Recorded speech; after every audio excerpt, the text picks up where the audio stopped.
You love true crime, right? And I bet you think you've heard it all. But there's some stories that just stay with you. You know what I mean? They kind of get under your skin. And they make you wonder about, like, the darkness that's hidden in plain sight. Well, that's what we're diving into today. We're going deep into the jungle to a place called Jonestown. Now, you might have heard of Jonestown. It's one of those names that sends shivers down your spine for a reason.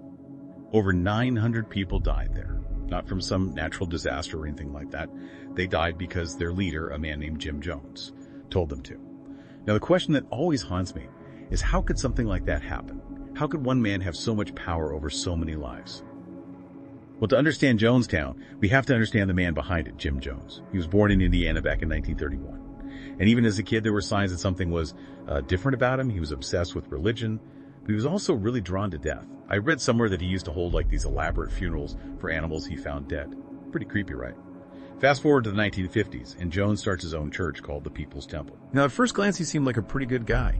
He preached about racial equality and social justice and, helping the poor. He attracted a really diverse group of followers who were all drawn to his message of hope and unity. But as time went on, Jones's sermons started to change. He talked less about God and more about himself. He demanded complete obedience from his followers. And he started to become more and more isolated and paranoid. He started talking about enemies everywhere and how the outside world was out to get them. He convinced his followers that they needed to escape to create their own utopia where they could be safe. And that escape, that's where Jonestown comes in. It was a remote settlement carved out of the Guyanese jungle. Over 1,000 people left everything behind to follow Jones to this supposed paradise.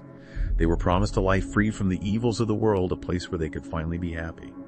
But Jonestown was anything but paradise. The work was brutal, the living conditions were terrible, and Jones ruled with an iron fist. He punished anyone who dared to question his authority. There was constant surveillance, no privacy whatsoever. It was like living in a nightmare. And to make things even worse, Jones started these things called White Nights. These were essentially rehearsals for mass suicide. He would make his followers drink what they thought was poison, only to tell them later that it was just a test of their loyalty. Can you imagine the terror they must have felt?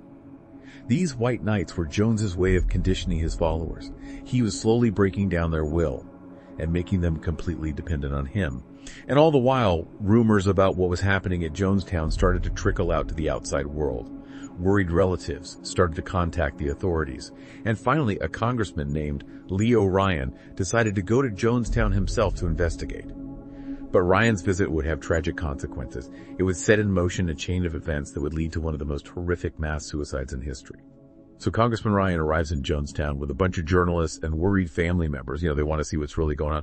And at first, Jones, he puts on this big show, tries to make everything look normal and happy. Like, hey, everything's great here in Jonestown. Come see our thriving community. But some of the residents, they weren't buying it. They saw a chance to escape and they took it. They started slipping Ryan notes, like little cries for help.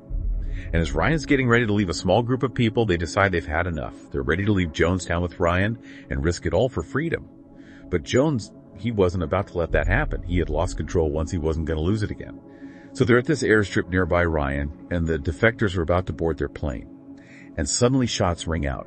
Jones's guards, they open fire. They kill Ryan and several other people. It was chaos. Pure chaos. The survivors, they run for their lives into the jungle, just trying to get away from the madness. Back in Jonestown, the mood shifts. Panic sets and fear takes over. Jones knows there's no going back now. The attack at the airstrip had sealed their fate. He tells his followers that the enemy is at the gates. They're coming to destroy them all. There's only one way out, he says, revolutionary suicide. They prepare these huge vats filled with flavor aid laced with cyanide. And what happens next, it's just horrifying. Parents, they give the poison to their children, they watch them die in their arms, and then they drink the poison themselves. It's a scene I can't even imagine, the despair, the heartbreak. Over 900 bodies are found scattered across Jonestown, a whole community wiped out in a single act of madness. Jones himself is found dead too, a gunshot wound to the head. Whether he took his own life or someone else did, we may never know for sure. The news of the massacre shocked the world. People couldn't believe that something like this could happen. Jonestown became this symbol of the dark side of charisma, of how easily blind faith can lead to destruction. But the story of Jonestown is more than just about a crazy cult leader. It's about the human need to belong, to feel like we're part of something bigger than ourselves. It's about the dangers of groupthink, of surrendering our critical thinking to someone we see as a savior.